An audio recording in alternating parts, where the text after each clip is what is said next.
Let's focus specifically on illegal mining. I'm joined now by David van Wyk, who is the lead researcher at the Benchmarks Foundation, also by Paps Lethoko, who is the chair of the National Association of Artisanal Miners. Let me start with you, Mr. van Wyk. There has been a lot of serious talk. Government today saying it's getting serious. The Defence Minister, Thandi Modise, is saying they'll take a hard stance. We will take no prisoners, she said. But haven't we heard that before, even after 8 women were attacked by illegal miners last year? As far as I know, no one is behind bars. Do you believe the tough talk this time will lead to real change? Well, yeah, so first and foremost, the women who were attacked last year, no one is behind bars, and so we don't know if it was illegal miners that attacked them in the first place. And we also know, as we're sitting here, that Sibanye, Anglo, Seriti, and Glencore have all announced retrenchment notices for thousands of mine workers.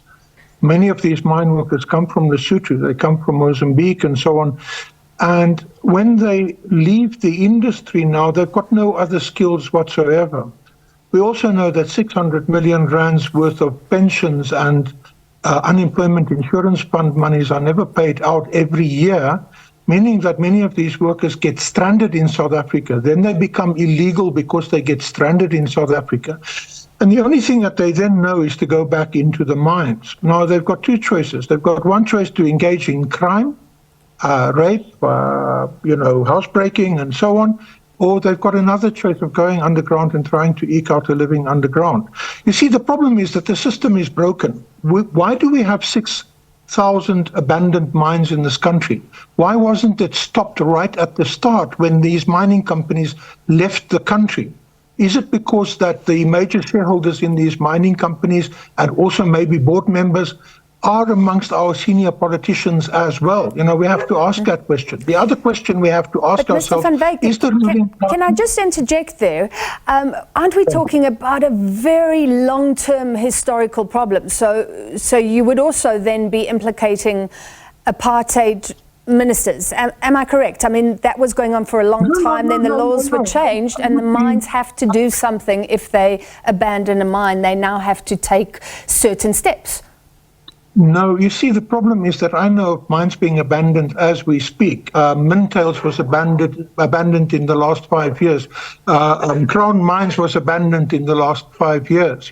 So I know of Coal of Africa that was abandoned. This is not just an apartheid problem. It is a problem that is ongoing of abandoning mines because corporations feel that they are not afraid of the government. And so they can get away with murder. It's also because the mining industry has polluted the politics and the democracy of this country. We hear a lot of talk from the discussion today about foreigners. But most of our mines belong to foreign multinational corporations. They bring in workers from Lesotho, they bring in workers from Mozambique, they bring in workers from the Eastern Cape. And when these people are then retrenched, they don't pay them out their dues. And then people get stuck in the country and they become illegal. These are the issues that this government needs to deal with. Can you name a mine that hasn't paid out monies due to mine workers? Because that is extraordinary, and we have the big players here. If you take an interview with the leadership of the trade union movement in this country, you will get the figures from them about their members that have not been paid out, that are sitting. We are working with associations of ex-mine workers in Mozambique and in Lesotho who are struggling to get their monies. They are struggling to get their monies for silicosis. They are struggling to get their monies for their pensions and so on. My father was a mining engineer with Anglo. It took me and my brother and my sister. My brother was a professor. Both my sister and myself had tertiary degrees and things like that. And it took us 3 years to get his money out of the system. Yeah. Now imagine if you're living in a village in Lesotho, you're living in a village in Mozambique, how difficult it is for you when you don't have data, you don't have internet, you don't have email and all the other requirements for these things. I've just recently helped a Mozambican mine worker who lost his hearing. It took us almost 4 years to get to get his monies out of the system. All right, so you've painted a picture of this structure, or the broken system that leads to desperate people becoming miners. Mr. Lethoko, you want to see artisanal mining formalized and regulated so people don't have to hide underground in tunnels, that they can make a good living. Just, you can respond to anything that's been said, and I'd love to know if you welcome the news that 3,000 army personnel, more than that, will be deployed. Thank you, Francis, for having me on your show, and greetings to your viewers. As National Association of Artisanal Miners, we don't go along with the action by the President to deploy 3,000 military soldiers to combat on informal artisanal mining that is happening in South Africa. Only because we know that not all the people who are practicing this craft are criminal syndicate based, and also we acknowledge the communal artisanal scale mining that has been there even before the apartheid, even before the colonization of South Africa. We understand that ornaments such as that are found in Maputo, like that rhino ornament of gold, they clearly show that artisanal scale mining is something that people have been surviving out of, like artisanal farming and artisanal fishing. But Mr. Lethoko, how does government distinguish then, and if we try and deal with the crime side of things, how do you sift through who's there because they're just trying to make a living and they should be allowed to legally, you would argue, compared to those who are armed to the teeth, who have become like gangs and are involved in things like rape? Thank you for the question, Francis. There has been many investigative hearing, roundtable discussions, and baseline researches that are aimed at distinguishing between the two. The people who are practicing the sector with the desire to see a consistent, transparent policy in place that will facilitate and manage their activities, and those who are in it for quick cash, and who think that artisanal mining is another form of get-rich-quick scheme, and those who are also working under criminal syndicate based.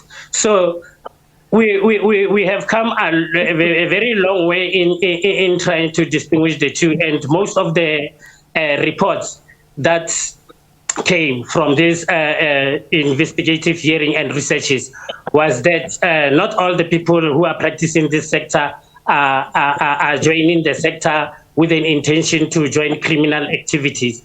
Most of them are practicing the sector only for survival, to eke out a living out of the sector.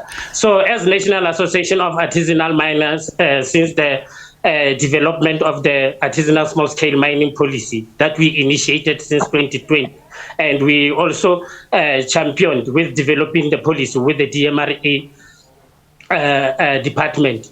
So what is left now is that the policy was amended last year by the minister. So what is left now is the implementation of the policy itself. So we don't understand the U-turn by the president to unleash military combat on poor men who are eking out a living, who are very marginalized in terms of economic, and also who are facing unemployment in this country from this very same distressed mining communities around South Africa who have been turned into ghost town by large-scale mining, by not rehabilitating the sector.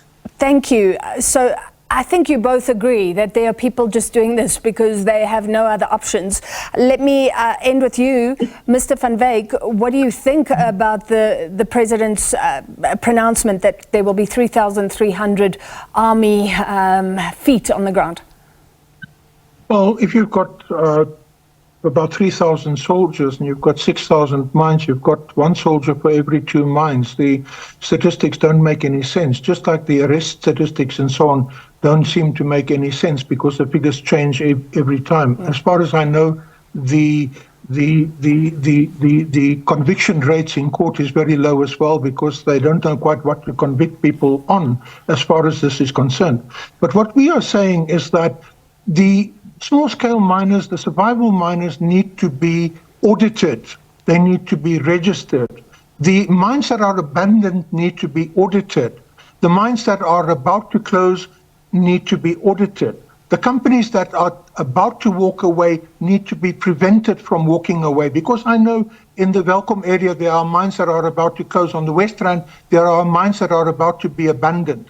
Okay? And all these mines have got incredible infrastructure that can be of use to communities. It can be of use to small-scale miners, but it can be of use to communities in terms of training, education, sport, recreation, and a whole range of other activities. The problem is that the government has never planned for post-mining economies in mining towns where the minerals are now running out. Mining is not sustainable. Mining is not renewable. You know, so there is a serious problem in this country that we don't plan. We wait for crisis situations to develop. All right, thank you. David van Wyk, lead researcher at the Benchmarks Foundation. Paps Lethoko, who's the chair of the National Association of Artisanal Miners.